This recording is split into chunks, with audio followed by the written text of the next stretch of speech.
Notre cours s'intitule Structure des ordinateurs 2. Ce cours est subsidiaire au premier qui vous a été donné en G2, les structures des ordinateurs 1, qui lui était consacré à la partie matérielle, en anglais hardware. Alors, c'est cette partie intelligente que nous allons vous donner durant cette année. Point n'est besoin de me présenter, vous me connaissez déjà. Alors, à l'introduction, nous voudrions connaître quelles sont les finalités et le contenu de ce cours. Le cours des structures des ordinateurs 2 en troisième gradua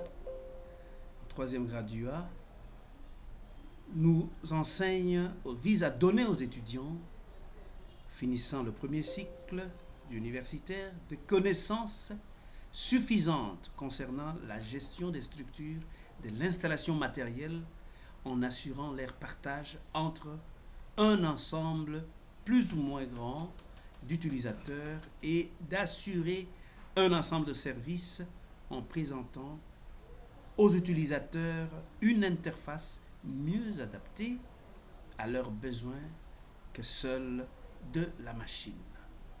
Alors, ce cours aura comme contenu, premièrement, de vous donner des connaissances sur le système d'exploitation, vous enseigner comment assurer l'entretien et l'optimisation d'un PC, d'un ordinateur, et décrire le fonctionnement du BIOS, le Basic Input-Output System, qui se compose de deux éléments essentiels, à savoir le circuit DIP ou la mémoire flash contenant la partie logicielle et le circuit CMOS, Complementary Metal Oxide Semiconductor, dans lequel sont sauvés les paramètres. Vous avez le plan du cours, vous pouvez lire et comprendre. Je vous ai offert ça dans votre support en PDF. Alors, on entame directement le premier chapitre. Ce premier chapitre est consacré au système d'exploitation MS-DOS. Le système d'exploitation d'un ordinateur ou d'une installation informatique est un ensemble de programmes qui remplissent deux grandes fonctions. Gérer les ressources de l'installation matérielle en assurant leur partage entre un ensemble plus ou moins grand d'utilisateurs. Deuxièmement, assurer un ensemble de services en présentant aux utilisateurs une interface mieux adaptée à leurs besoins que celle de la machine physique, et nous l'avons dit. Un système informatique, puisqu'on en a parlé, est un ensemble de matériel et de logiciels destinés à réaliser des tâches mettant en jeu le traitement automatique de l'information. C'est ça, un système informatique. Alors, la fonction d'un système informatique est la fourniture de prestations, services, capables d'aider à la réalisation ou des problèmes visuels, les problèmes les plus utilisés. Il y a notamment la gestion de l'information, c'est-à-dire le stockage, la désignation, la recherche, la communication, la protection contre les intrusions ou les incidents. Deuxièmement, la préparation et la mise au point des programmes. Troisièmement, la gestion de l'ensemble des ressources pour permettre l'exploitation de programmes, c'est-à-dire création d'un environnement nécessaire à l'exécution du programme. Quatrièmement, la gestion et le partage de l'ensemble de ressources, tant matériel, information, entre l'ensemble des usagers. Alors, vous pouvez retenir qu'on peut considérer que cet ensemble de prestations fournies par le système d'exploitation constitue pour l'usage de ce système une machine nouvelle qualifiée d'abstraite ou de virtuelle par opposition à la machine physique réalisée par l'assemblage de composants matériels que sont le logiciel d'application, le logiciel de base et la machine physique. Alors, les finalités d'un système d'exploitation, c'est de gérer des informations, les stocker et les recherche, protection, la gestion des ressources matérielles et logicielles qui consiste à l'optimisation, à la sécurité, à l'exécution des applications, à partage entre usagers. Troisièmement, assurer une sécurité vis-à-vis du matériel et personnel. Troisièmement, rendre compte de l'activité de la machine. Alors, le système d'exploitation est un programme qui gère le fonctionnement du micro-ordinateur vis-à-vis de ses périphériques et qui assure un pont entre l'utilisateur et le système. Donc, c'est le dialogue entre machine et l'homme. Alors, le micro-ordinateur, travaillant à l'état initial en langage binaire, il est difficile pour les utilisateurs de travailler avec. Aussi, il a été créé des programmes pour que l'utilisateur moyen puisse communiquer avec le micro-ordinateur. Il existe plusieurs systèmes d'exploitation plus ou moins complexes. Vous avez appris, et nous allons citer le MS-DOS. Nous allons citer également l'Unix, Linux avec sa dérivée Ubuntu, l'OS2 War, et nous avons maintenant le Windows, nous avons la version 95, XP, 7, Vista, 8, etc., etc. Et nous avons également Android et autres. Alors, les tâches d'un système d'exploitation, nous prenons le MS-DOS, est ce que l'on appelle un système d'exploitation constitué par ensemble de programmes. L'ordinateur comporte une grande quantité de composants électroniques et mécaniques. L'ensemble de ces composants est désigné par le terme matériel ou hardware, quincaillerie en anglais. Matériel est utilisé pour bien marquer la différence avec logiciel, le software. Donc, le matériel s'oppose au logiciel. Le hardware s'oppose donc au software. En France, dans le monde, l'informatique, le monde de l'informatique, je veux dire, on utilise couramment le mot hard comme abréviation de hardware.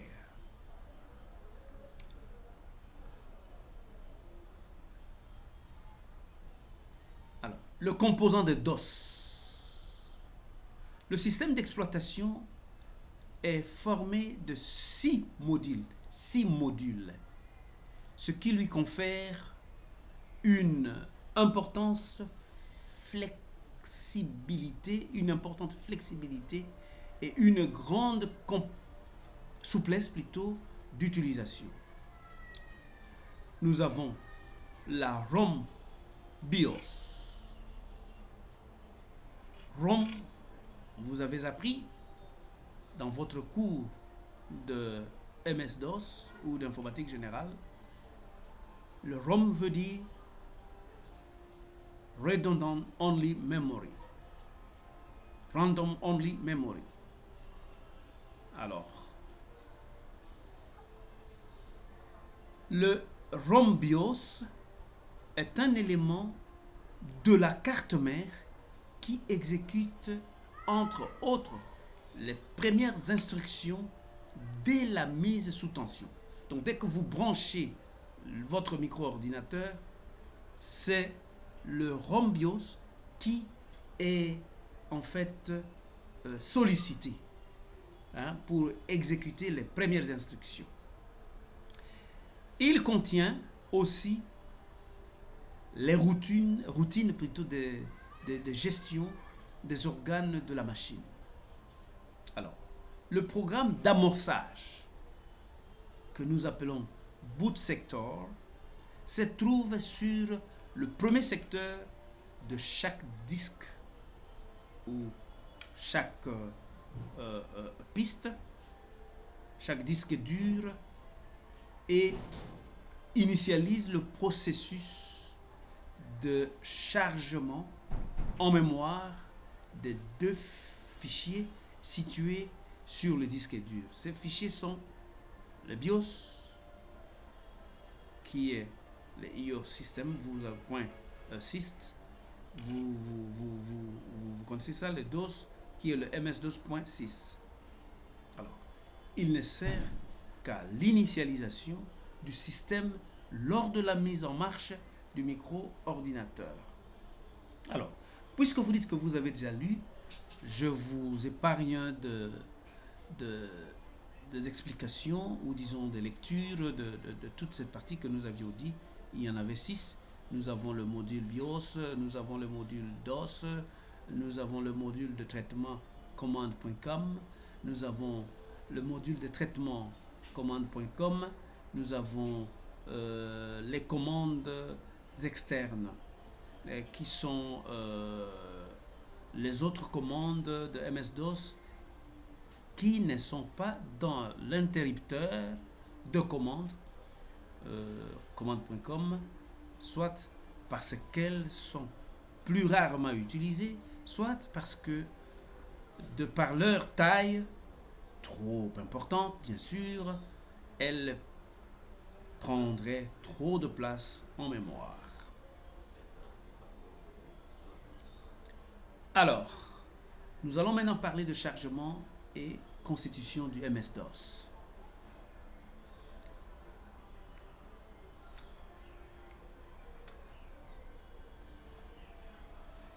Elle est constituée de divers programmes et de tables de données gérant de périphériques de l'ordinateur. Elle indique de façon par laquelle le système donne l'accès aux différents périphériques utilisés, différents périphériques tels que les imprimantes, tels que le webcam, tel que le souris, tel que le clavier. La liste n'est pas exhaustive. Alors donc, tous ces différents périphériques utilisés, libérant l'utilisateur de contraintes qui consistent à préciser dans le moindre détail les interactions entre le logiciel et les circuits électroniques du micro-ordinateur.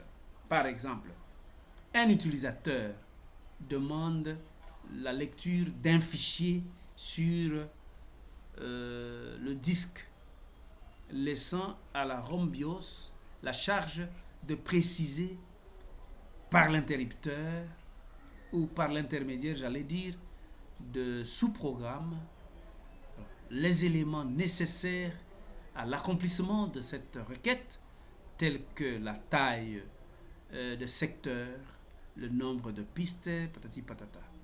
sera fait par le ROM-BIOS. Alors, l'accès au sous-programme de la ROM-BIOS est réalisé au moyen d'interrupteurs, l'appel de fonctions générées par le logiciel. Donc, l'ordinateur a été créé pour, enfin, que toutes ces périphériques, toutes les instructions puissent être correctement et régulièrement exécutées sans que l'utilisateur s'en aperçoive. Voilà. C'est ainsi que nous sommes différents des utilisateurs ordinaires parce que nous sommes informaticiens. Donc, lorsque vous cliquez sur votre souris, vous savez exactement ce que la machine se comporte, s'exécute à l'intérieur même. Alors, quel est le rôle de la ROM-BIOS? Nous avons dit la gestion des périphériques, mais il y a également la vérification dès qu'un premier programme est exécuté par le ROM-BIOS au lancement, donc la mise sous tension de l'ordinateur ou la réinitialisation du système est le mini autotest qu'on appelle en anglais Power On Set Self-Test. Power On Self-Test. Donc, il teste le lancement ou la mise sous tension de l'ordinateur. Voilà, je vous épargne de toutes ces littératures.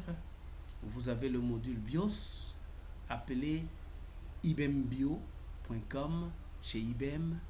Et donc, Microsoft aussi a sa façon de l'appeler, IO.6. Il peut porter différents noms à base de IO. Il est chargé, ce module BIOS en mémoire et constitue l'interface de bas niveau pour les programmes de la ROM BIOS. Son rôle est de fournir des extensions variables au module de la ROM BIOS. Conservé sur disque, il peut en effet être modifié facilement.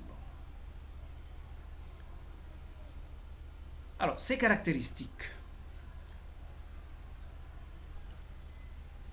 Définition de l'état du matériel. Il définit l'état du matériel. Il fait la restauration des disques, initialisation des unités, chargement de programmes, de commandes, de périphériques, recherche dans le répertoire principal du disque, de fichiers, de configuration, config.6. Alors, s'il le trouve, il le lit et interprète les commandes qu'il comporte, puis charge en mémoire les paramètres système correspondants et les différents programmes de gestion de ces périphériques. Par exemple, la gestion d'écran, ainsi 6. Il définit également des vecteurs d'interrupteurs de numéros peu élevés. Il attribue également un nouvel emplacement mémoire au module DOS et appelle le module DOS également. Le module DOS est appelé ibmdos.com. Nous avons dit Microsoft qui l'appelle aussi à sa manière.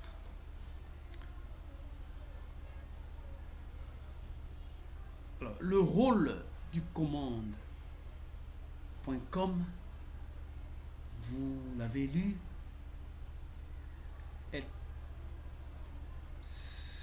c'est que c'est lui qui analyse les commandes que l'utilisateur a saisies au clavier.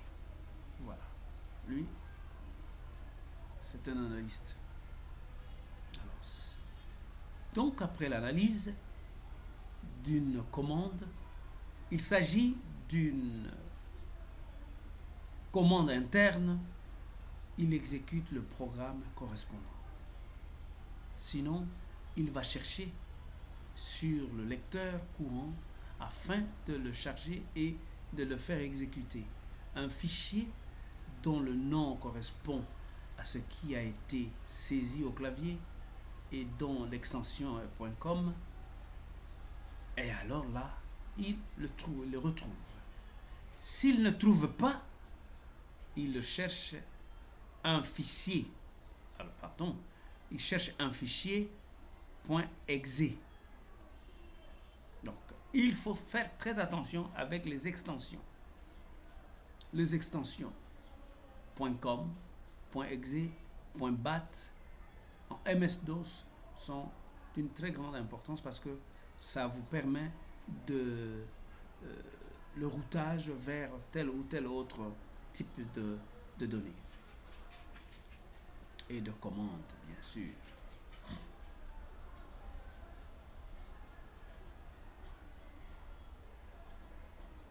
Alors, la partie initialisation. Parce que nous avons vu la partie résidente qui est située après le DOS. Hein. Nous avons dit que ça contenait les modules de traitement d'interruption, les programmes de chargement de la partie semi-résidentielle. Nous avons dit que cela s'occupait de la gestion d'erreurs et de messages d'erreurs et de commandes internes. Maintenant, la partie initialisation ne sert qu'à la phase démarrage du micro-ordinateur. La place sera donc libérée après son exécution. Principe de recouvrement. Overlay en anglais. Le travail effectué est lequel? Le programme de chargement d'auto-exec.bat s'il existe. Alors, il y a aussi affichage de la date du jour. C'est à l'option. Il y a également la détermination de l'adresse d'implantation où le système d'exploitation chargera le programme avant de les exécuter. Alors, la partie semi-résidente est située en haut de la mémoire utilisateur, le RAM. Ce n'est pas à ce stade que je vais vous expliquer la différence entre RAM et ROM parce que vous avez vu dans votre cours d'informatique générale en G1, dans votre cours de MS-DOS, système d'exploitation MS-DOS. Donc tout ce que nous sommes en train de dire, en tout cas, c'est en fait un rappel de ce que vous avez déjà vu en G1. Alors, le RAM contient surtout les modules de gestion des fichiers de commande .bat. Cette partie peut donc être écrasée si le système d'exploitation a besoin de la place. Car si c'est un programme utilisateur qui est en train de s'exécuter, ce ne peut donc être un fichier de commande. Elle sera rechargée lorsque le processeur de commande reprendra la main. C'est la partie résidente de commande.com. Alors, le principe de fonctionnement. Là, le rappel du déroulement des étapes lors d'une saisie. Donc, commande.com à la main, c'est lui qui envoie à l'écran le prompt Vous connaissez le prompt. Par exemple, le A, deux points, avec ce signe, ou le C, deux points, avec le signe. C'est après que vous pouvez écrire ou placer votre commande.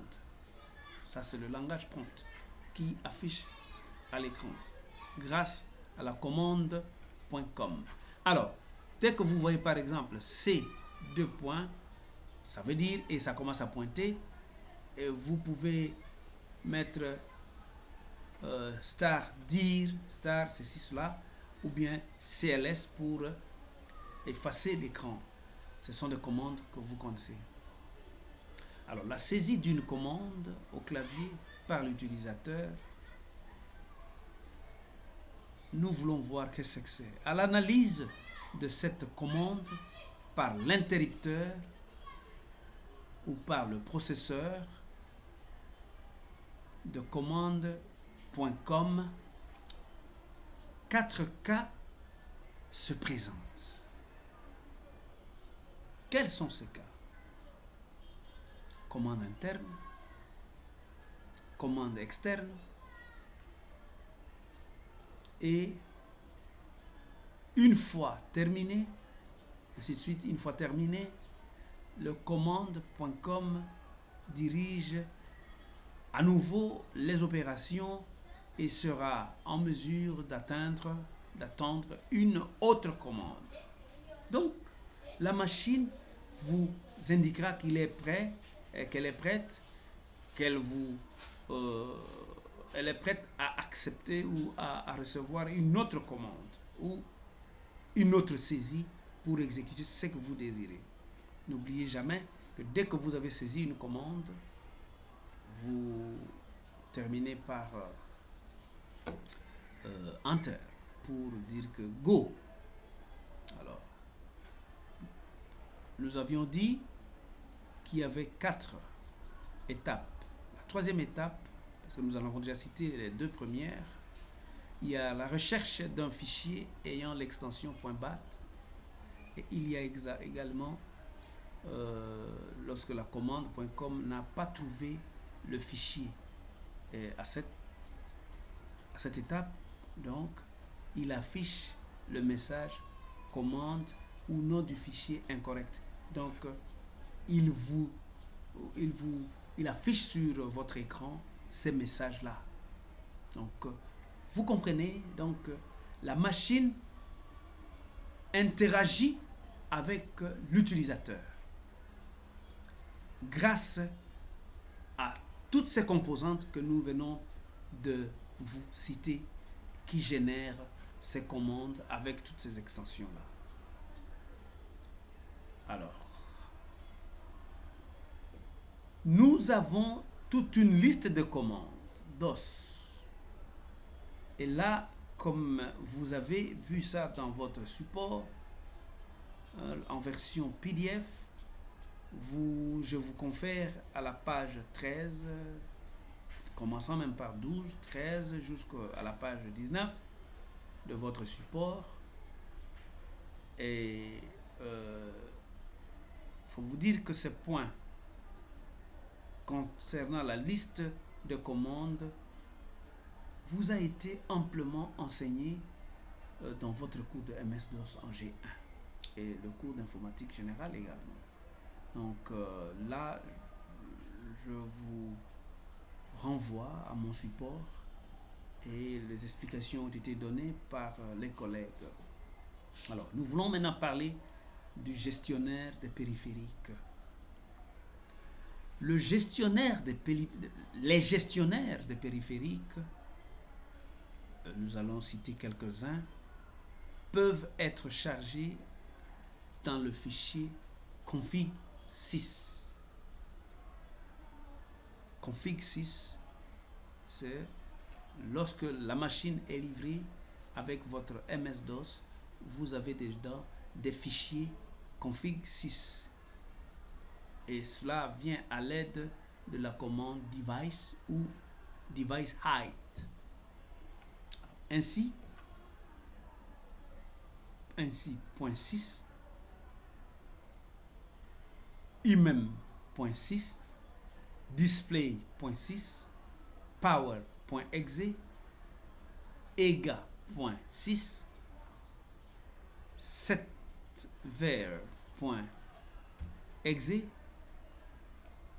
dbl space.umb, interlink.exe, drive.6, runDrive.6 et même 360 bien sûr, un vieux système d'exploitation .exe, startdrive.exe. Alors, le gestionnaire de périphériques tel que nous avons cité quelques-uns ne peuvent pas être chargés à l'aide de la commande device hide. Mais là, nous allons utiliser device tout simplement. On a cité le EM386.exe et le HIM.6 à titre d'exemple, à titre d'illustration. Les fichiers country.6 et keyboard.6 ne sont pas de gestionnaire de périphériques. Country veut dire pays, keyboard veut dire clavier. Donc, pour les utiliser, placez respectivement la commande country ou la commande keyboard dans le fichier config6. Il faut d'abord commencer par les placer. Sinon, ce n'est pas une commande en soi. Alors, je crois que à la prochaine séance, nous allons entamer le deuxième chapitre consacré à l'entretien et à l'optimisation de son ordinateur. C'est la partie, je crois, la plus importante de ce cours, car c'est là où nous verrons comment on peut entrer dans la configuration de la machine pour entretenir la machine, la partie soft bien sûr, un programme qui ne fonctionne plus normalement, comment vous pouvez l'entretenir, la maintenir, comment est-ce que vous pouvez optimiser votre ordinateur pour que ça donne un rendement que vous voulez. Et je crois qu'on va vraiment s'y attarder un tout petit peu.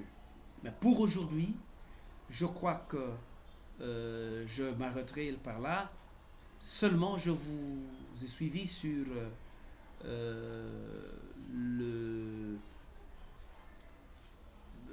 par rapport à vos réactions lorsque notre service informatique de l'université vous a balancé mon support.